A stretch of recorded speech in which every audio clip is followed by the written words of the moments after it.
and uplift him and encourage him, and entered in the way this guy phrased it, he entered into his experience. Yeah, he basically enters into a covenant with David. He does, and it mentions it several times in here. But also he does that. He recognizes that God's plan for David, and he's okay. Man, I just want to be close to you. I just want to be your friend. I just want to be there with you. I think it's going to be great what God's going to do for you, and I'm happy for you. And how many fake friends will not be happy for you? All of them. None of them will be happy for you. I wouldn't think so. They get jealousy is going to get upset, right? They're all going to get jealous. They're all going to get upset, and they're all going to talk about you behind your back. So exactly. Boy, if y'all only knew what I told Mojo about you guys. But Jonathan, he asked for the destruction of all of David's enemies, knowing that there's a chance that his father may be one of them.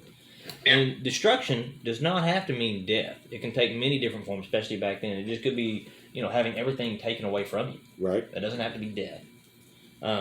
You might want it to be. But... And in there, he also asked God to be a witness and a judge when he voices his covenant.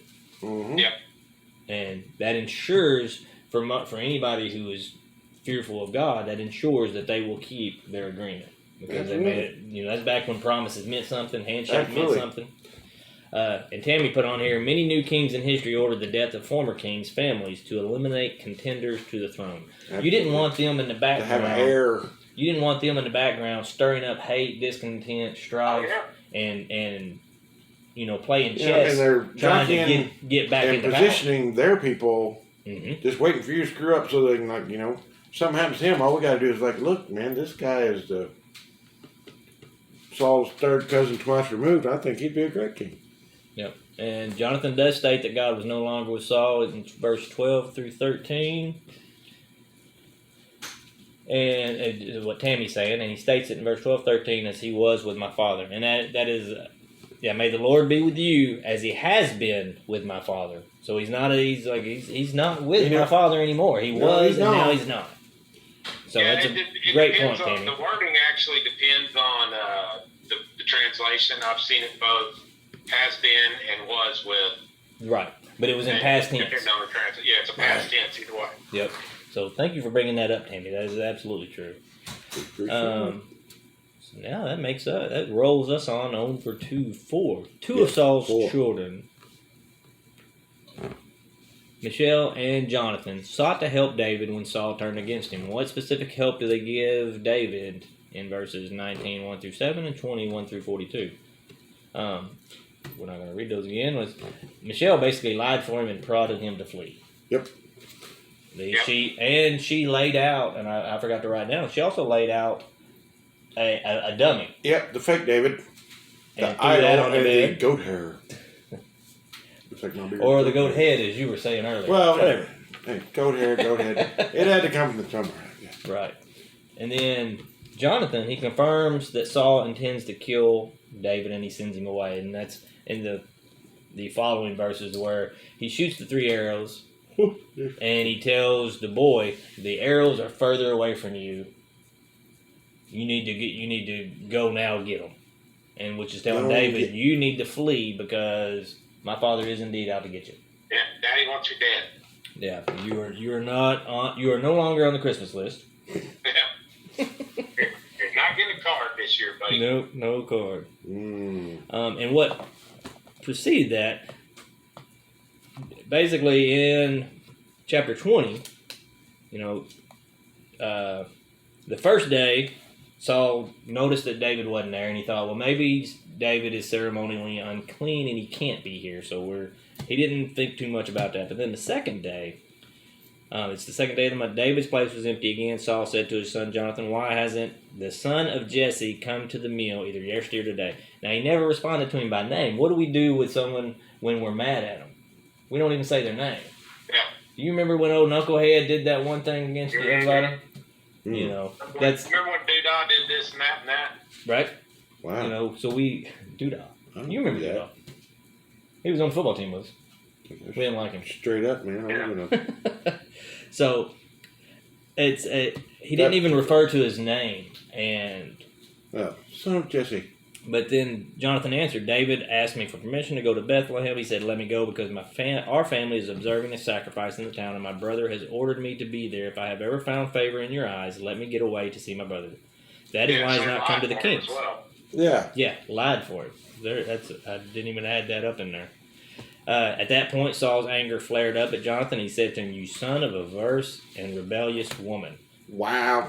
Don't I know that you have sided with the son of Jesse to your own shame and to the shame of the mother who bore you? As long as the son of Jesse lives on this earth, neither you or your kingdom will be established. Now send someone to bring him to me, for he must die. So at that point, And this is even after he was wallering around in the road naked prophesying. well, and He's back at it.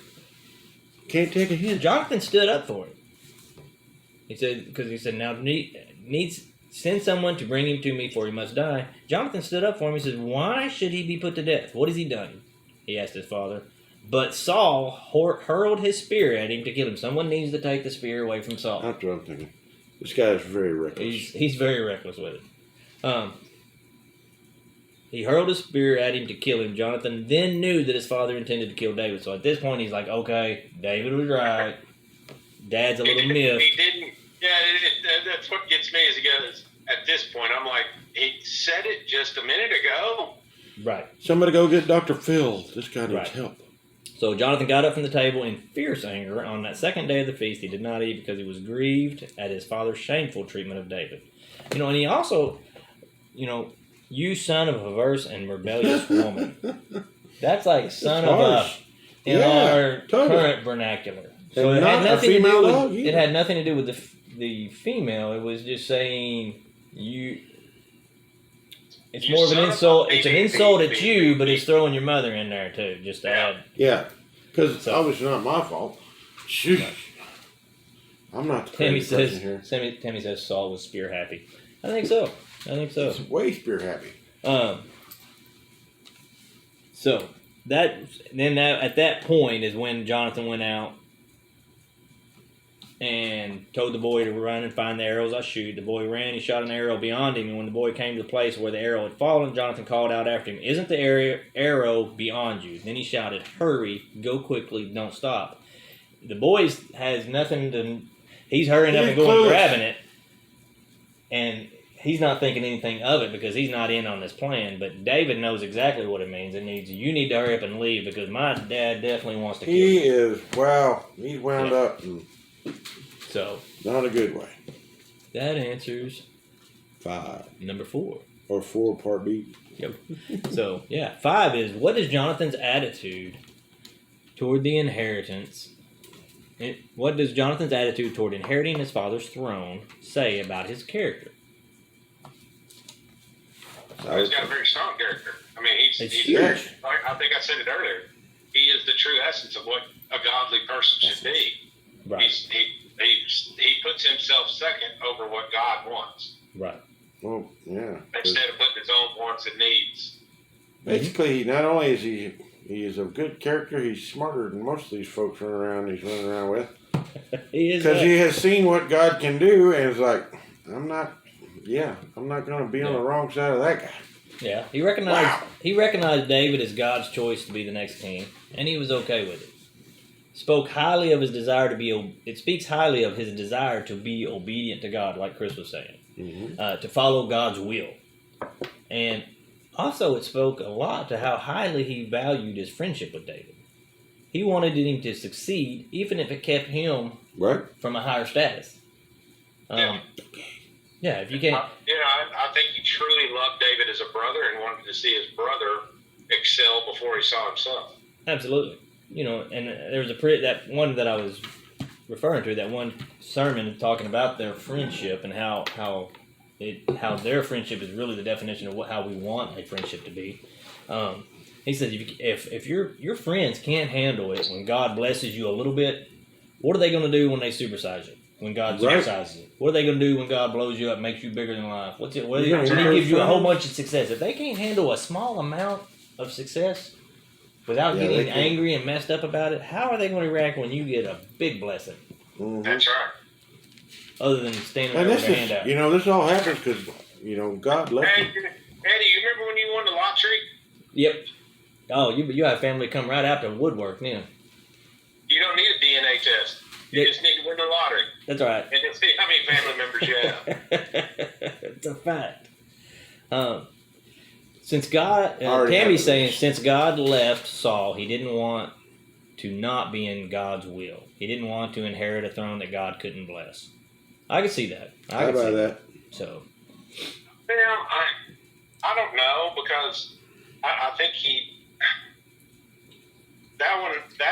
that I have not issues, but don't quite 100% agree with. yeah, I mean, I get where she's getting at, but at the same time, he could have blessed Jonathan and said, "Okay, Jonathan, you show that you're a godly person. Right. You show that you're truly my child." I think he realized who God had picked.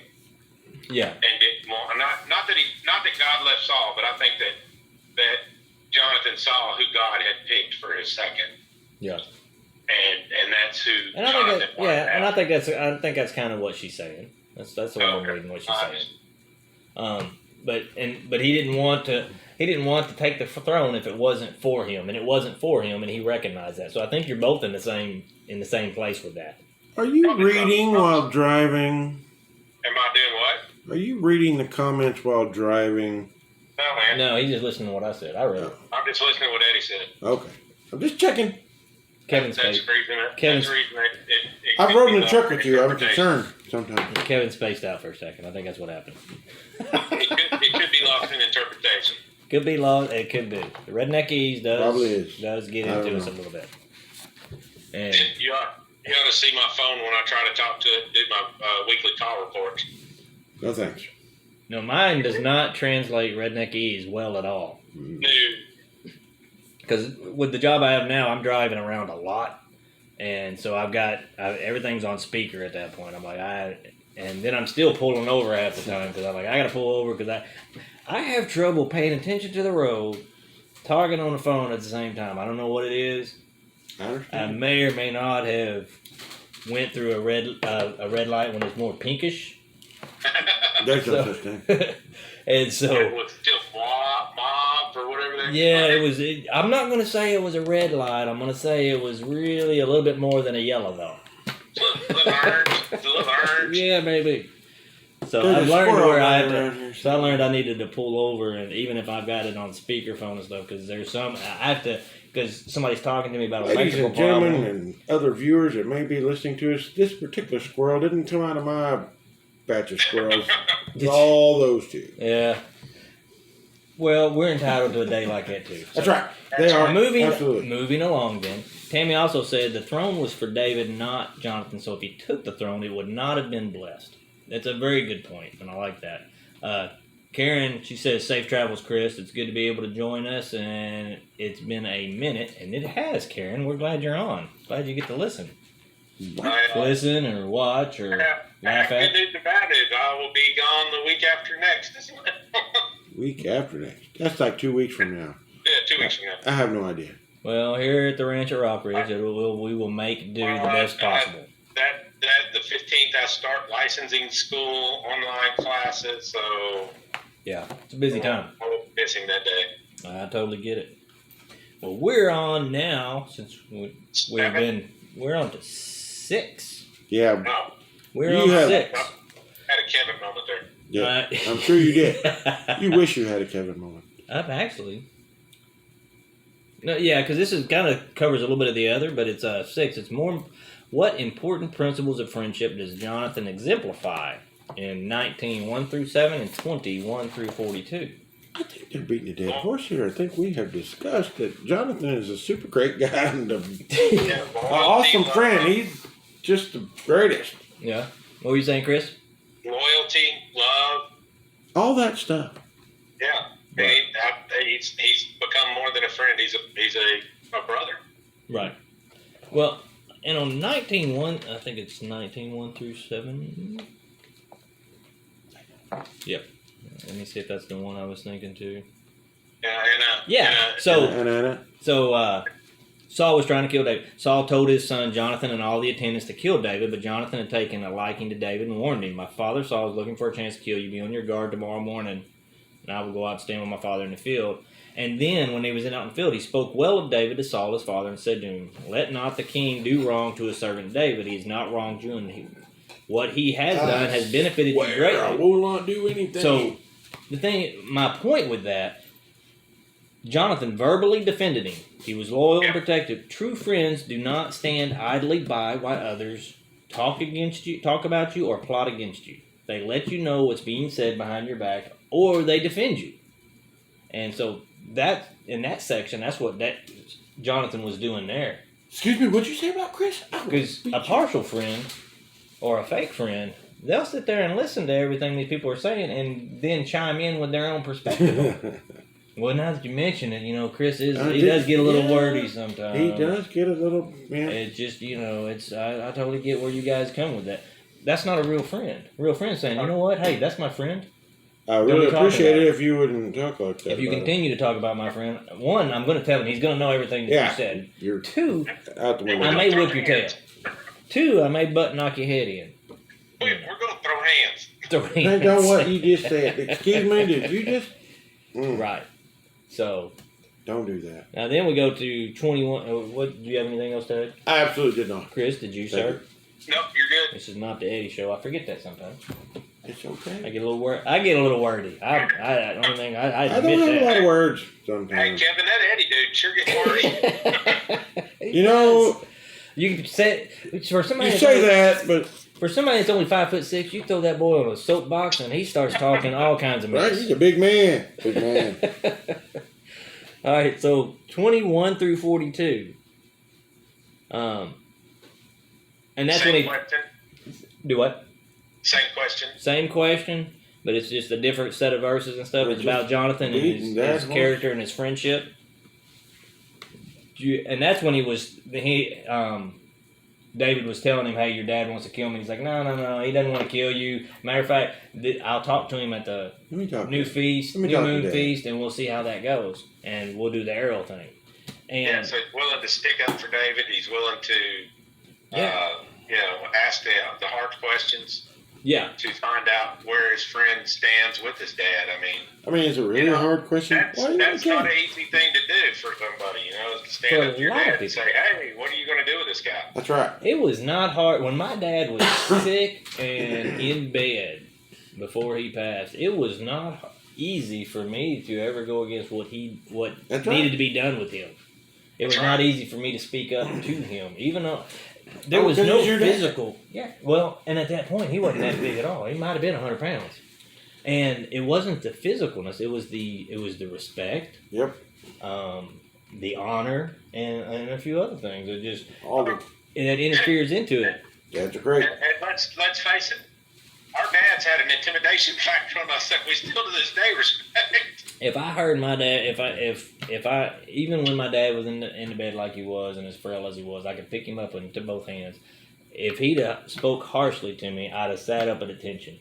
Yeah. Yep. There was not a doubt about it. If the two of y'all will both remember that day that y'all come and helped with the roof. Yeah. Dad hollered up there at one time, and all three of us went, "Sir." Sorry. Yeah. We didn't say, huh? No. How may we help you? Sir? No, we didn't. No, we were definitely in the sir time frame. So at that point, Mike McGee were talking about that. Yeah. We still got one dad that'll whoop all three of us. That's right. Mm-hmm. Quickly too. In a minute. So at this point, 21 through 42, what I liked about it, Jonathan listened to what he had to say. Yes. He listened to him. He didn't just blow him off. He said, "Hey, look, man, this is what it is." And he's, no, I don't think that's true. But then he also said, "Okay, but just to make sure, I'm going to give you the benefit of the doubt, and this is the plan we're going to do to see if that's actually the case." So he defended him again. He was faithful to him. He grieved for him after he realized his dad was really plotting for him. So then he's got real emotion involved. Not to mention the fact he was almost pinned against the wall with a spear. He's like, Yeah, well, now I know how you feel, He David. almost took a spear to the chest for his friend. I mean, you don't get much bigger as He's a like, friend than that. you know, David, I didn't really believe that spear thing until he chucked one at me. And okay, yep, he just Like, You screwed know, it. I think the crux of his friendship can be related or summed up in a vernacular that the three of us understand. He had his six. He had his six. That is a fact. And Vernacular. Go ahead with the big words. that's I right. mean, I used crux and vernacular in the same sentence. Same while, sentence. while driving. Do you have your thesaurus out there or I think something? he's parked with a thesaurus. I do That's too. what I think. Park with a thesaurus. Just want to point out, I do have on a blue and white shirt today. I went deep Oh, on my going boys. deep on a couple of them. I got you. Well, blue I and just so white. happens I have a blue shirt on too. So, I just have on my regular forces shirt because I was regular forces. which is awesome. I think I need one of those. We all. All right, so this brings us to 7. I'm actually correct. Well, we're not moving very fast here. All right, no, we're not. So but that's all right. That's okay. It doesn't matter. Summarize what happens to David and Nob as narrated in 21, 1 through 9. You mean that place? That place? No, that's a different place. Yeah, I was thinking so. So it sounded like it said knob. No, we're in chapter 21. We've moved on to 21 now. It's I'm not on the, right page. So, Bluegrass? I thought you said knob there for a second. I was like, Yeah. Knob Creek? What? so it's 21, 1 through 9. Do you want to read those? 21, Do you feel? 21 to who many? Yeah, I don't think they have any really huge. Yeah. Well, how Terrible far am I going? 9. To 29. No, 1 to 9. Verse 1 to verse 9. Oh, we're moving. Am I going to? Hang on, I didn't I realize need to bring a chart and a graph out for this. I didn't realize we moved on to the next chapter. We're gonna, I just said that like 2 minutes ago. I have Amen. very short and not broad-ranging attention span. Chapter 21, verses 1 through 9. I didn't extract all the facts out of it. I'm sorry. I apologize, folks. Okay, woo woo. Moving right Here we along. go. 9. Okay. 1. David went to the town. It is Nob. Holy mackerel. David went to the town of Nob to see woo-hee, Ahimelech, the priest. Ahimelech trembled when he saw him. Why are you alone? He asked. Why is no one with you?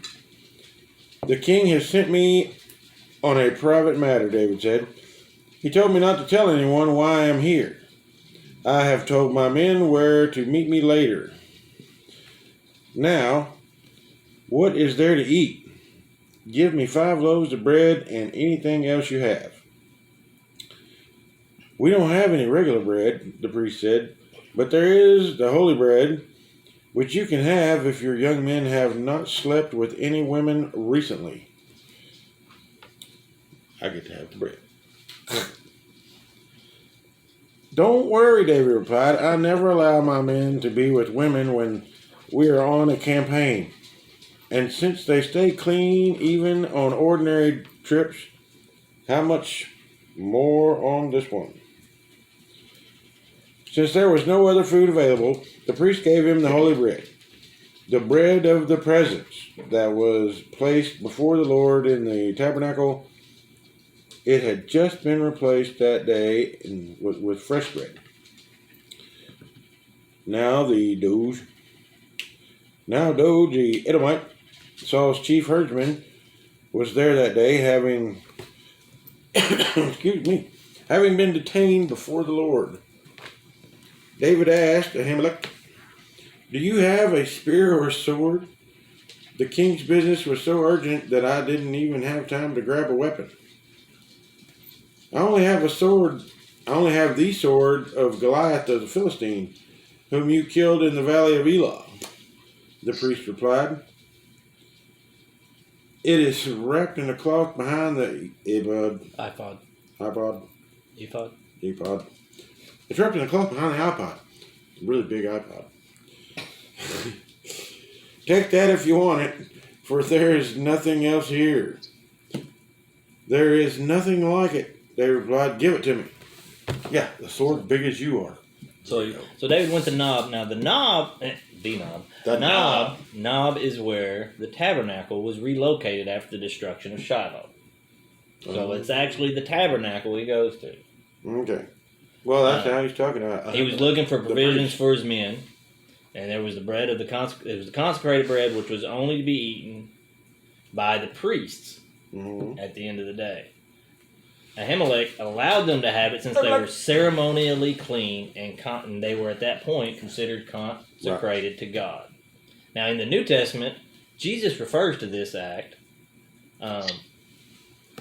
when he's being questioned by the Pharisees and Sadducees, and they were asking him all kinds of questions, and that's when he had said, a specific law can be broken to save a life or to preserve a more fundamental principle of the law. Okay.